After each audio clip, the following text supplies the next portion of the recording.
Hello everyone, it's Brian here, and this video will be one random record, part 2. I wasn't sure there would be a part 2, but I decided to do one anyway. So in case you don't know, or even if you do, in part 1, I introduced this concept of a video where I would use the Discogs random item generator to choose a record for me that I would talk about.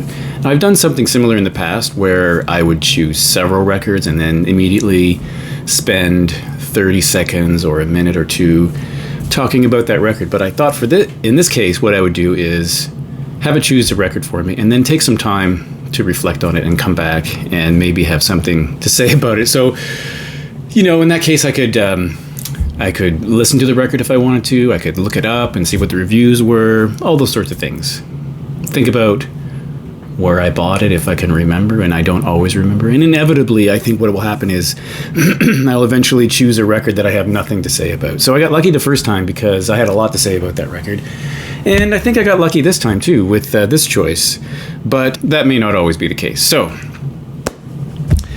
let's get to the record that Discogs picked for me.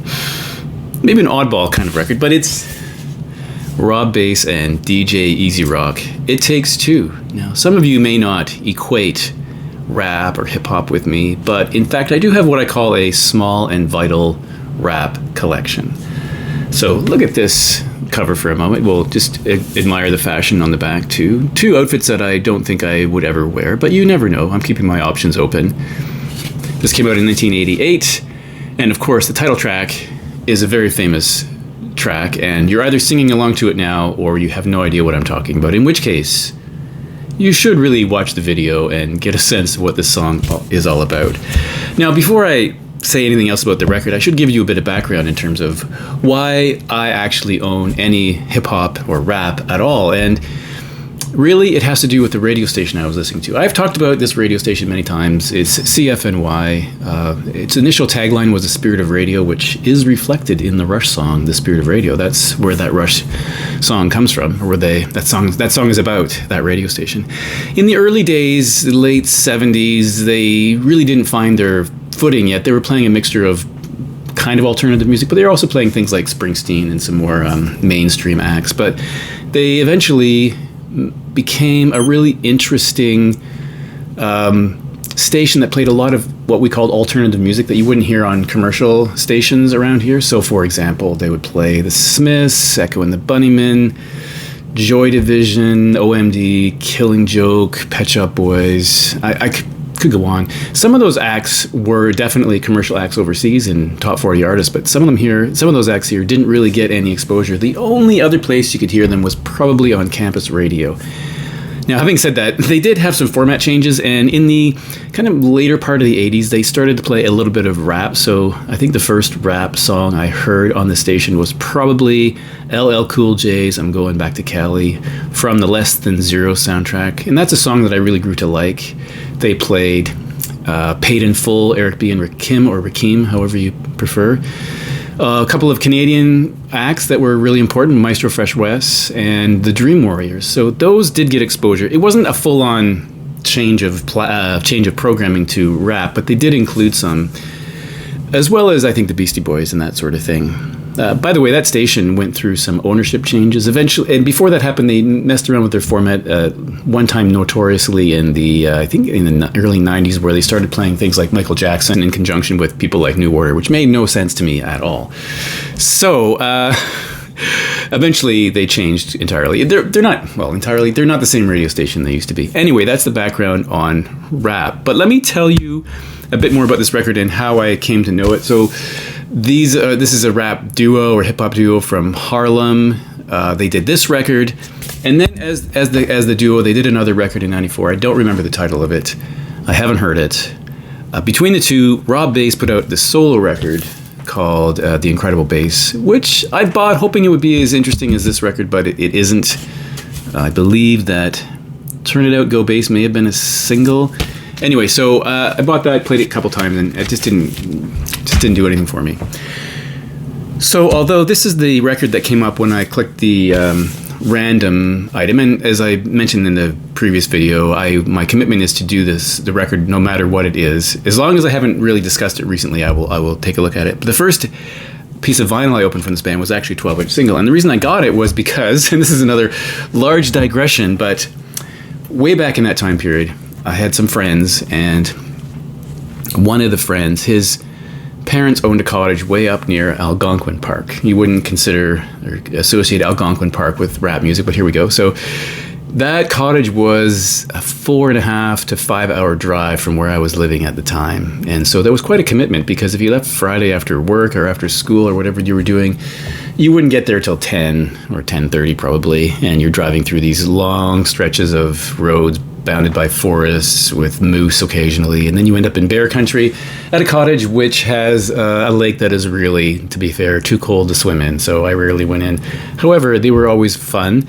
And one weekend, and I don't remember the date or if it was a Friday night or a Saturday night, some other friends of these friends showed up, and it was this pair of African-American gentlemen who I didn't know, but they walked in, and they had with them a rather large boombox, and they put it down and immediately started playing It Takes Two.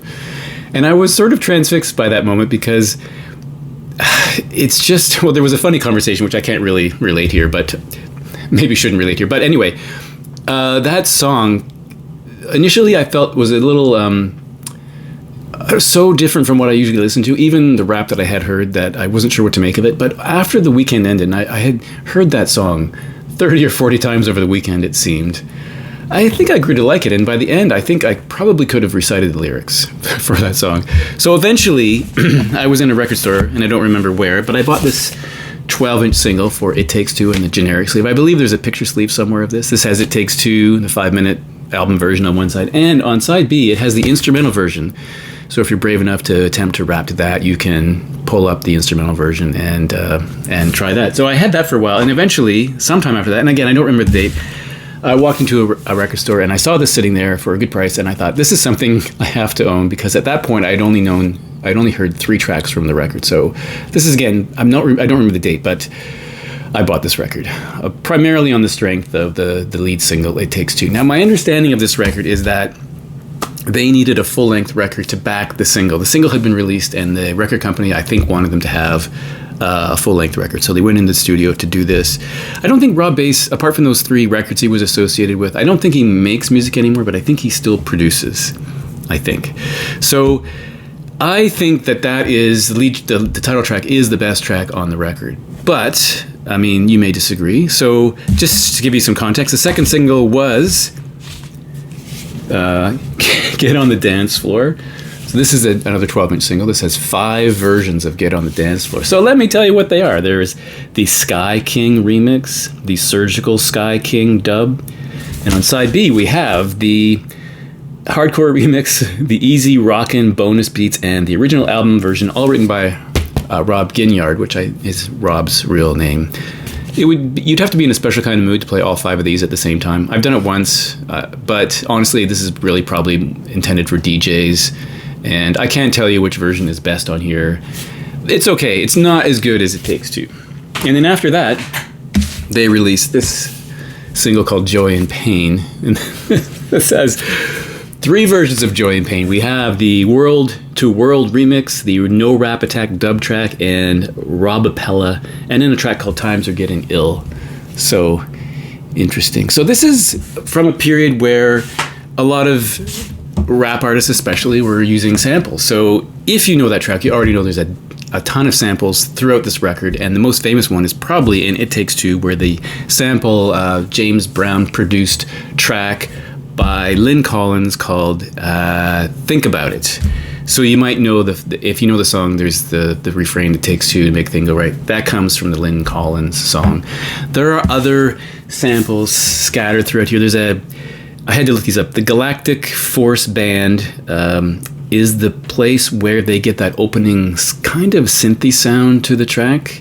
I have listened to the track, the original track, the funky kind of disco track is kind of cool, but they use that part.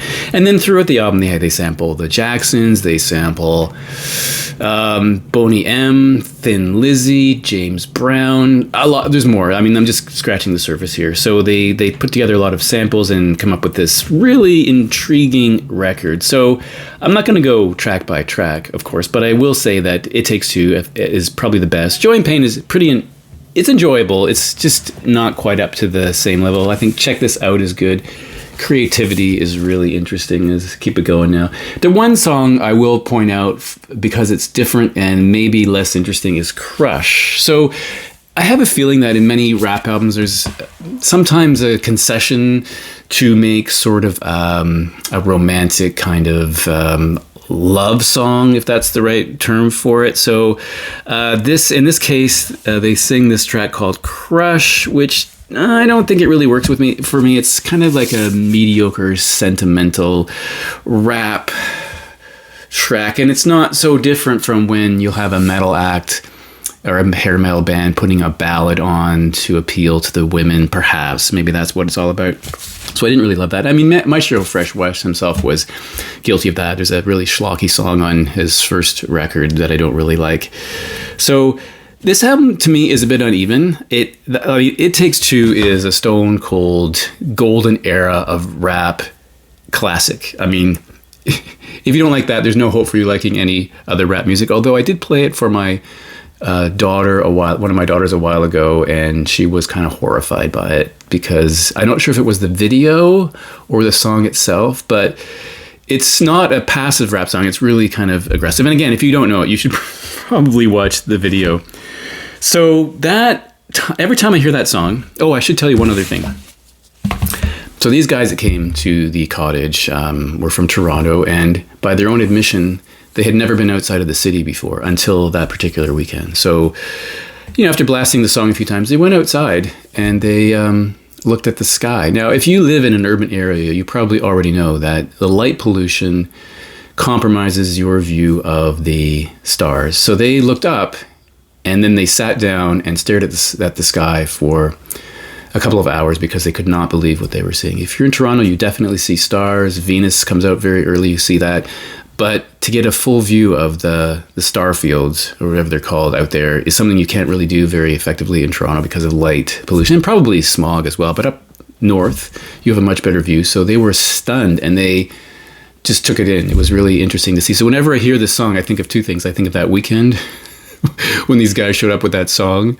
I think of the fact that they went out and just stared at the sky and were amazed by what they were seeing. So really, I should show you the label for those people who like to see labels. Mercury label. Yeah. And I didn't mention all the samples. There's too many to mention, and I'm not really doing a review apart from what I've already said, but it's kind of one of those records that just takes me back, and I don't listen to it very often, but whenever the song is on, my attention is immediately drawn to it, and I have to listen to it. So that's number 2. We'll see if there's a number 3. And as I said before, inevitably I'm going to choose something that I have nothing to say about. So when that happens, we will see what the video is like. But thanks for watching. Have a good weekend. I'll see you next time.